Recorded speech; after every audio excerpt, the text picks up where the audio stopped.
operators as a result of this deal, or if anything, or is it really just a financial backing? Well, so look at it's very interesting actually, and how the mobile industry has been working so far.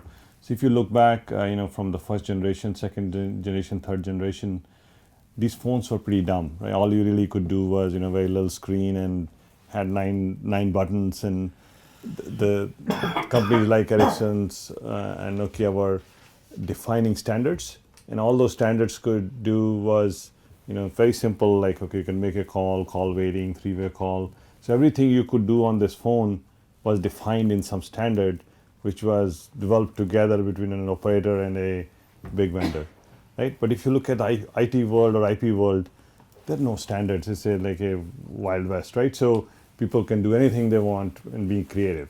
So with the 4G LTE, actually is going from a controlled environment to an open, innovative environment, right? And which means that now there's no reason you cannot do anything on this if you want to do so. So today, for example, even though when you do 4G LTE and you do voice over LTE, this dialer which comes with this phone is still limited to do the same things which 3G phone does, right? Because all I really can do is what 3G phone could do. It's just that it's happening on IP.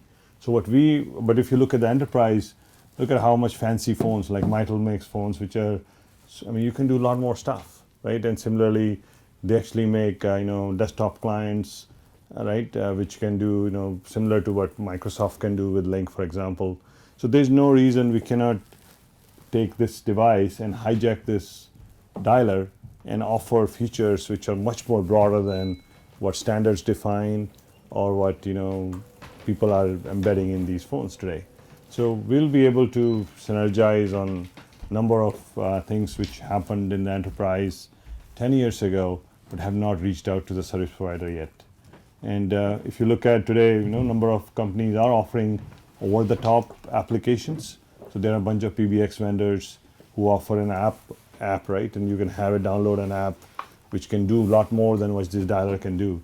But there's no, as I said, there's no reason that all those functions cannot come native in this phone. And that's what we'll work with. And we have seen what they have done in the enterprise. Just think of in enterprise, maximum enterprise is maybe 10,000 users, 100,000 users. To take what an enterprise can do and offer it to millions of users, tens of millions of users in a native IP format, and make it available to all the consumers by a carrier is what we want to achieve.